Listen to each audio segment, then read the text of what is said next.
ஓம் Sairam, Jai Sairam. Actually இப்போ ஒரு முக்கியமான விஷயம் உங்கள்ட்ட சொல்லணும்னு நினைச்சுட்டு இருந்தேன். ஸ்ரீ கங்கை அம்மன் ஆலயத்துல தான் நம்மளுடைய ஹரிஹரபுத்திர யாகம் எல்லாம் நடந்தது. அன்னதானமும் நிறைய நடக்கும். நேத்துக்கு நான் அவர்ட்ட ரிமைண்ட் பண்றதுக்காக கூப்பிடும்போது, அப்படியாம்மா எனக்கு ஞாபகம் இல்லையேன்னு சொன்னார். எப்பவுமே எனக்கு அடுத்த தரப்புல பேசுறவா என்னோட சாய்ராம் நினைச்சு நான் பேசுவேன். எனக்கு அவர் சொன்னபோது எனக்கு பாபா வந்து ஏதோ உணர்த்துற மாதிரி இருந்தது. உடனே நான் சுவாமிகிட்ட கேட்டேன், இது என்ன நீங்க பண்ற லீலைன்னு எனக்கு புரியல. எப்பவுமே அங்க நடக்கும். அதனால நாங்க ஓகேன்னு சொல்லிட்டோம்.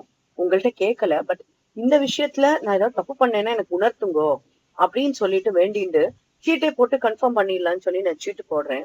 அந்த கோவில் வேண்டான்னு வந்தது. அடுத்துதான் நம்ம பேசி வச்சிருப்போம்ல தெரிஞ்ச கோவில்ல அந்த மாதிரி பக்கத்துல இருக்கக்கூடிய இந்த அகர்சன் காலேஜ் இருக்கு. அங்க ஒரு பெரிய நான் அந்த சிவராத்திரிக்கு போயிட்டு வந்தேன். ஒரு நல்ல கோவில் ஒண்ணு சிவனோட கோவில் இருக்கு. அங்க வச்சு பண்ணலாமா அப்படின்னு கேட்கலாம்னு சொல்லிட்டு அவள்கிட்ட போன் பண்ணி கேட்டோன்னே அவர் என்னமோ காத்துட்டு இருக்கிற மாதிரி, தாராளமா வாங்கோ, எப்ப வேணா பங்கோ அப்படின்னு. இல்ல இந்த அட்மின்ட்ட ஏதாவது பெர்மிஷன் கேட்கணுமே அப்படின்னு கேட்டோன்னு அவர் என்கிட்ட சொன்னார், இல்லை சாய்ராம், ஆக்சுவலா நேத்துக்குதான் நான் அவர்கிட்ட பேசினேன். நிறைய பேர் இங்க வந்து பூஜை பண்ணணும்னு சொல்றா. பண்ணிக்கலாமான்னு. இல்ல நீங்க பார்த்து எதுனாலும் பண்ணிக்குங்கோன்னு என்கிட்ட சொல்லிட்டா. அதனால யார்ட்டையும் கேட்க வேண்டிய அவசியம் இல்லைன்னு சொன்னான். ஒரு விஷயம்னா, நம்மளோட பாபா டெம்பிள் இருக்கே அங்க கூட நீங்க வச்சு பண்ணலாமேன்னு அடிஷனலா ஒரு விஷயம் சொல்றாரு.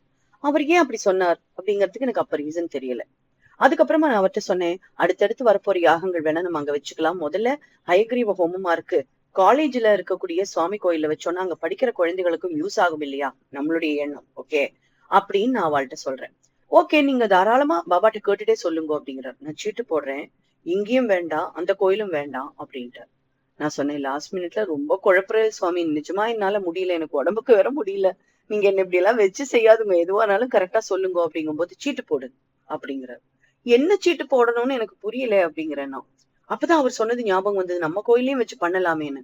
அந்த பாபா கோயில்ல வச்சு பண்ண சொல்றல. ஏன்னா நான் அது வந்து ஒரு என்னோட குழந்தை எழுந்ததுக்கு அப்புறமா அங்க இருந்து ஒரு சிவன் கோயிலுக்கு போனேன்னு சொன்னேன் இல்லையா? அது பக்கத்துல இருக்கக்கூடிய பாபா கோயில் அது. அந்த கோயிலுக்கும் போய் நான் பிரார்த்தனை பண்ணிருக்கேன், பஜன் பண்ணிருக்கேன். நான் யார்ட்டையும் அதிகமா பேசினது கிடையாது அப்போ. சோ அவரையும் நான் அவர்ட்டையும் அதிகமா பேசினது கிடையாது. சோ அந்த கோவில்ல வச்சு பண்ண சொல்றேளா அப்படின்னு சொல்லி நான் கேக்குறேன் அவர்கிட்ட.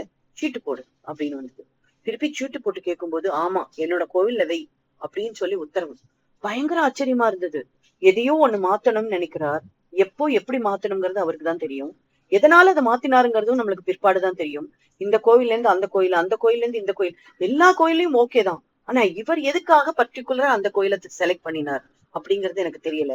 நான் இப்ப சத்யநாராயண பூஜையை பத்தி அவர்கிட்ட சொல்லும்போது, 34 வருஷமா சத்யநாராயண பூஜைன்னு அவர் பண்ணிட்டு இருக்காராம். அது மட்டும் இல்ல, இன்னைக்கு லட்சுமி பூஜைக்காக வந்த வாழ்ட்ட கிட்டத்தட்ட 150 பேர்ட்ட நீங்களும் வந்து கலந்துக்குங்கோன்னு அவர் சொன்னாராம். இதோட சூக்ஷ்மத்தை நம்ம அடுத்த பதிவுல பார்க்கலாம்.